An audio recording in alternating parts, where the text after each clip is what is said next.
A pesar de su importancia, el estudio de la ilustración anatómica se ha realizado de forma parcial y desde puntos de vista diferentes.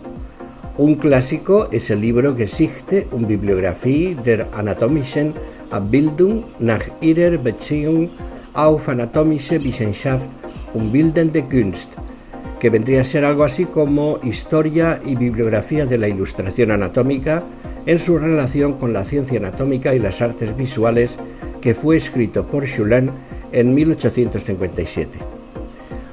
Uno mucho más reciente es el de Roberts y Tomlinson, The Fabric of the Body, European Traditions of Anatomical Illustration, del año 1992. Se trata de un mundo complejo en el que coinciden médicos, artesanos como escultores, pintores, dibujantes, grabadores, imprentas y editores de libros, comerciantes y un largo etcétera. En esta ocasión no me voy a referir al periodo anterior a la aparición de la imprenta ni a las obras que no iban destinadas a las ramas sanitarias.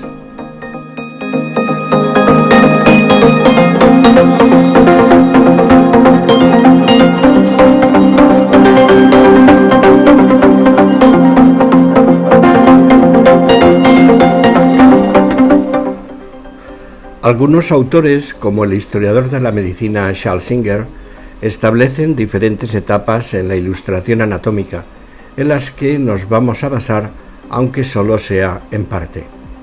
La primera, la más larga, que abarcaría desde la antigüedad hasta los precursores de Vesalio y que, como hemos dicho, no vamos a ver.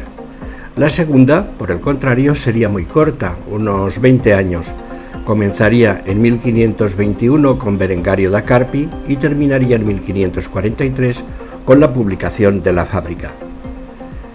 Esta etapa se caracterizó por el uso de xilografías que llegaron a tener gran precisión en la época, sobre todo aquellas realizadas por alemanes e italianos.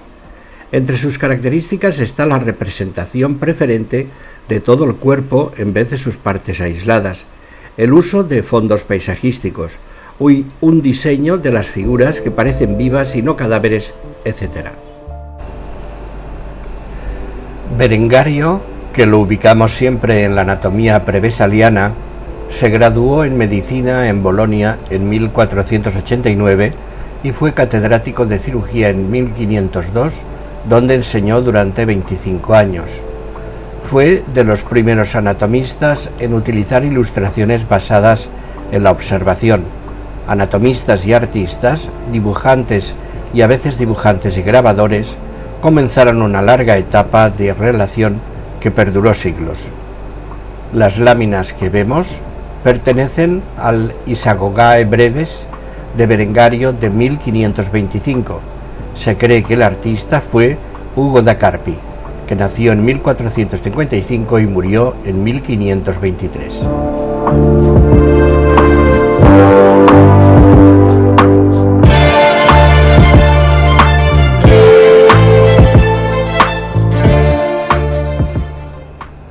La siguiente fase, la tercera, duraría 80 años. Comenzaría con Vesalio y terminaría en 1627. En un vídeo anterior, aquí arriba aparece el enlace, repasábamos la importancia que tuvo la edición de La Fábrica de Vesalio con sus ilustraciones. De alguna manera, no solo comenzó a cambiar los contenidos anatómicos, sino que influyó también en la ilustración anatómica basada en la observación directa. Las xilografías que contiene marcaron la pauta de lo que vendría posteriormente durante muchos años. Una buena parte de las ilustraciones fueron hechas por Johannes Stephanus de Calcar, discípulo del artista veneciano Tiziano. Los grabados se llevaron a Basilea para que los imprimiera Giovanni Soporini, un destacado editor que eligió una excelente tipografía y realizó una maquetación impecable, entre otros aciertos. Vesalio supervisó las tareas. Sus ilustraciones fueron muy copiadas, especialmente por reconocimiento de una gran obra, pero también en algunas ocasiones por plagio.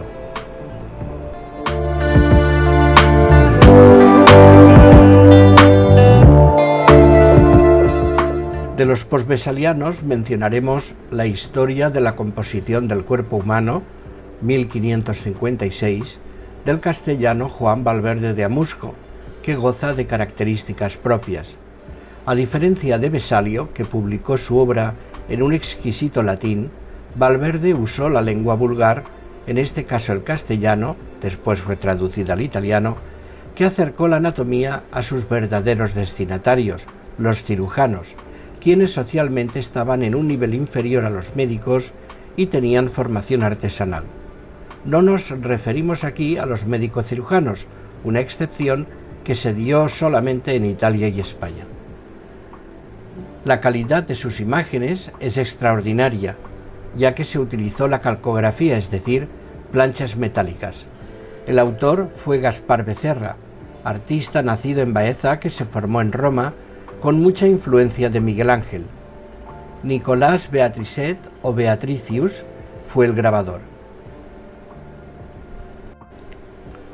Esta lámina, la del cuerpo que se despelleja a sí mismo, que vendría a significar conócete a ti mismo, tiene sus similitudes con esta otra de la Capilla Sixtina.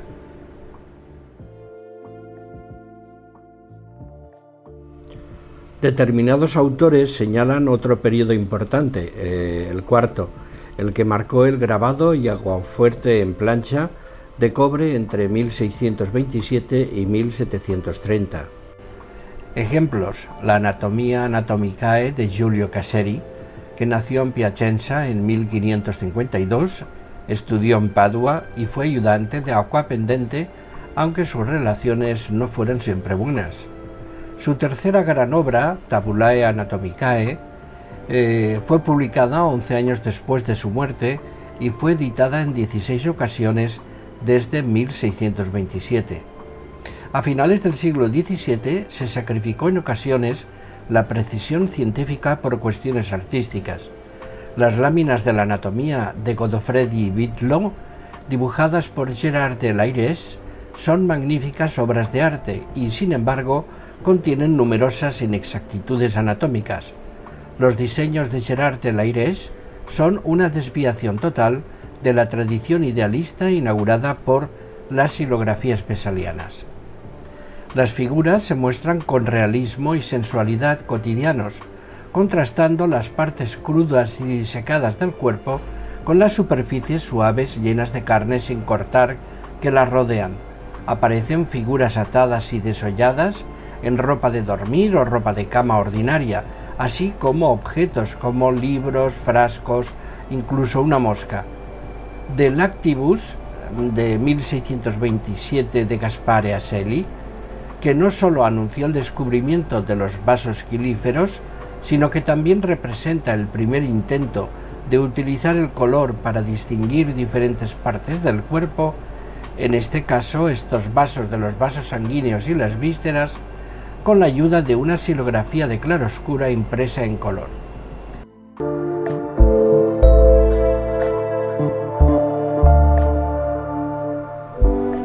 También fue durante este periodo cuando las espléndidas planchas grabadas de Bartolomeo Stacchi, que habían estado perdidas durante 162 años, fueron redescubiertas y publicadas por primera vez en 1714 por Giovanni Maria Lancisi a expensas del Papa Clemente XI.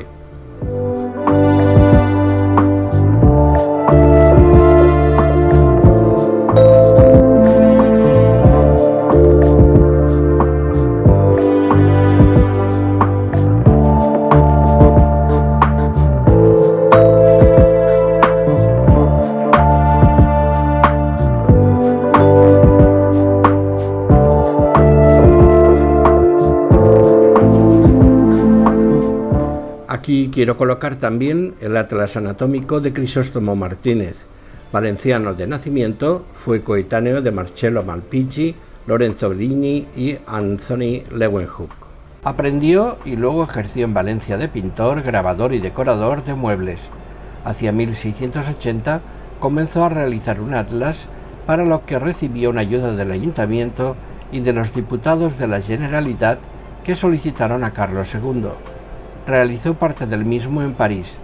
Destaca el detalle del estudio textural del tejido óseo. Dedicaremos un vídeo al mismo.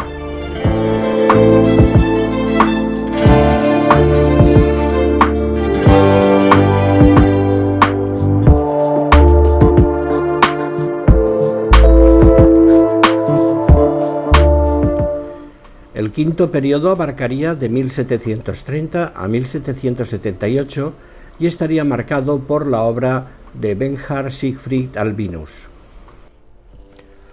Anatomista conocido por sus Tabulae Stelleti et Musculorum Corporis Humani, un volumen ilustrado que se publicó por primera vez en Leiden en 1747.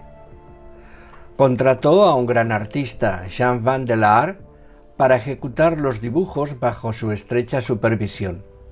Las placas resultantes, que combinan una gran precisión científica con logros artísticos, se convirtieron en la nueva norma que eventualmente reemplazó a las imágenes vesalianas que habían sido el pilar de la ilustración anatómica durante más de 200 años. También podemos mencionar las placas preparadas por el pintor y grabador Jan van Riersdyk para la Anatomia Uteri Humani Gravidi de William Hunter, 1774, hermano del conocido cirujano John Hunter, y para los atlas anatómicos de otros autores.